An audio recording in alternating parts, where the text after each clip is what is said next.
Good morning students, welcome again for online classes of APN school. And for 10th English medium students, as you all know that we are discussing about our lesson 15 economic development and planning. And in this lesson we already discussed about the meaning of economic development, the characteristics of the development and the national and per capita income. And now today we discuss about the developed and developing countries. Okay आज हम developed और developing countries जो हैं उसके बारे में discuss करने वाले हैं इस लेसन में. So first of all development का मीनिंग क्या है, डेवलपमेंट क्या है. डेवलपमेंट मीन्स किसी भी चीज़ का लगातार ग्रोथ होना. डेवलप्ड होना मतलब वृद्धि होना, इंक्रीमेंट होना, ठीक है, ग्रोथ होना. Got it. In simple words the meaning of development और the synonym of development is growth. Got it. So if you want to growth for your country, if you want to growth in your country, if you want to growth in your salary, if you want to growth in your lifestyle, you have to earn money and sufficient money. If you earn sufficient money, you have to fulfill your basic needs as well as the education and the other facilities for you and your family. Okay. सो यदि आपके पास पर्याप्त साधन है, पर्याप्त आय है, पर्याप्त पैसे हैं, तो जाहिर सी बात है कि आप अपने लिए, अपने परिवार के लिए हर वो मौलिक आवश्यकता की पूर्ति कर सकते हैं जो ज़रूरी है. साथ ही साथ जो अदर फैसिलिटीज़ हैं उनको प्रोवाइड करा सकते हैं अगर आपके पास प्रॉपर और सफिशिएंट मनी हो तो. ठीक है. और प्रॉपर और सफिशिएंट मनी कब होगी? जबकि आप कंटिन्यूसली प्रोसेस करेंगे, कंटिन्यूसली आप वर्क करेंगे और वर्क करने के साथ साथ time to time increment gain करेंगे और आपकी सैलरी में ग्रोथ होगी या आपकी सैलरी जो है वो आगे बढ़ेगी, आपकी सैलरी में ग्रोथ होगी तो आपका विकास होगा. डेवलपमेंट का in simple terms development means विकास होना. ठीक है. आपका विकास कब होगा? जब आपकी जो लाइफस्टाइल है उसमें डेवलपमेंट होगा. आपकी लाइफस्टाइल में डेवलपमेंट कब होगा? जबकि आपकी अर्निंग में डेवलपमेंट होगा, आपकी अर्निंग में ग्रोथ होगी, आपकी अर्निंग में इंक्रीमेंट होगा. ओके. सो यहाँ पर अब हम पढ़ने वाले हैं, हमारा जो टॉपिक है developed and developing countries. So students अगर हम सिंपल टर्म्स में बोलें तो कंट्रीज जो होती हैं वो चैप्टर में हमको बताया गया basic 2 types of countries. But normally यदि हम ऐसे डिस्कशन मोड पे बात करें तो there are 3 types of countries. Okay, first one is developed countries, second one is developing and third is underdeveloped countries. Okay, so first जो है आपका developed countries. तो developed countries are the countries where the citizens easily fulfill their basic needs and requirements. ठीक है. हर बार हम basic needs, मौलिक आवश्यकताओं की बात कर रहे हैं. तो जो आपकी डेवलप्ड कंट्रीज़ हैं, विकसित जो देश हैं आपके, वहाँ पर ये है कि जो सिटीजन्स हैं उस देश के वो बहुत ही आसानी से अपनी नीड्स को, अपनी ज़रूरतों को पूरा करते हैं और अपनी रिक्वायरमेंट्स को फुलफिल करते हैं. ओके. क्योंकि they have sufficient money, they earn sufficient money. वहाँ पर डेवलप्ड कंट्री है तो सारे साधनों का, संसाधनों का विकास हुआ पड़ा है और उस वजह से क्या हो रहा है कि नॉर्मली जो रिसोर्सेज हमारे अंडर डेवलप्ड या डेवलपिंग कंट्रीज़ में प्रॉपर यूज़ नहीं हो पाते हैं, उन सब का सफिशिएंटली और प्रॉपरली यूज़ होता है. ओके. जब मैंने आपको डेवलपमेंट की कैरेक्टरिस्टिक्स को एक्सप्लेन किया था तब मैंने आपसे एक चीज़ बोली थी, that proper utilisation of resources. ये पॉइंट मैंने डिस्कस किया था.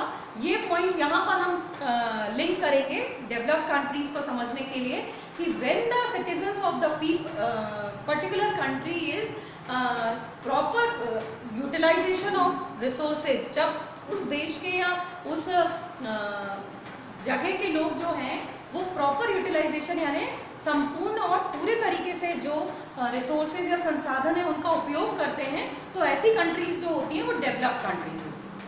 ठीक है.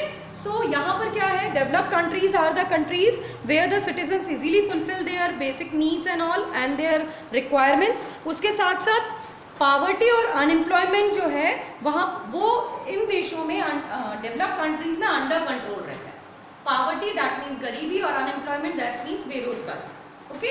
वो जो डेवलप्ड कंट्रीज हैं वहाँ पर पावर्टी और अनएम्प्लॉयमेंट का रेशो बहुत नील रहता है, अंडर कंट्रोल रहता है. दैट मीन्स कि वहाँ पर बहुत इजीली इन प्रॉब्लम्स को कंट्रोल किया जाता है.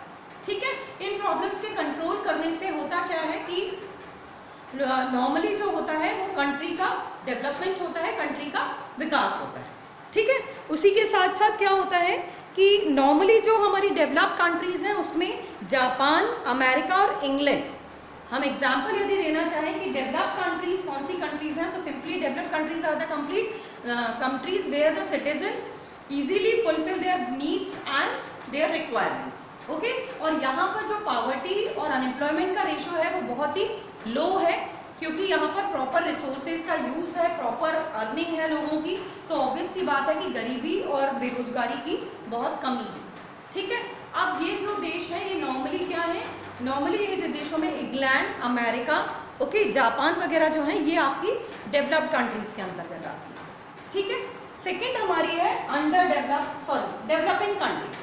Developing countries as you know that ING लगा हुआ है डेवलपिंग के साथ, तो इंग्लिश में आपने पढ़ा हुआ है कि जब ING का हम यूज़ करते हैं, ING that means continuous tense, continuous यानी लगातार, ओके।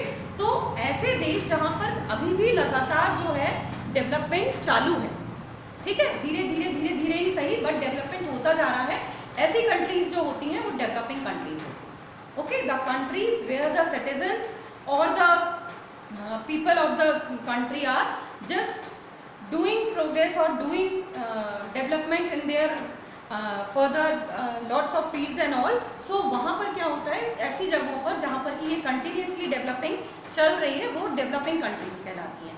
बट यहाँ जो डेवलपिंग कंट्रीज के बारे में बताया गया है वो है कि in developing countries the citizens do not gate sufficient food and clothes and they do not get sufficient money to fulfill their basic needs actually, okay। Developing countries क्या है, वहाँ पर ज़रूरी नहीं है कि नॉर्मली हर ही व्यक्ति के पास प्रॉपर अर्निंग हो या सफिशिएंट मनी, ठीक है।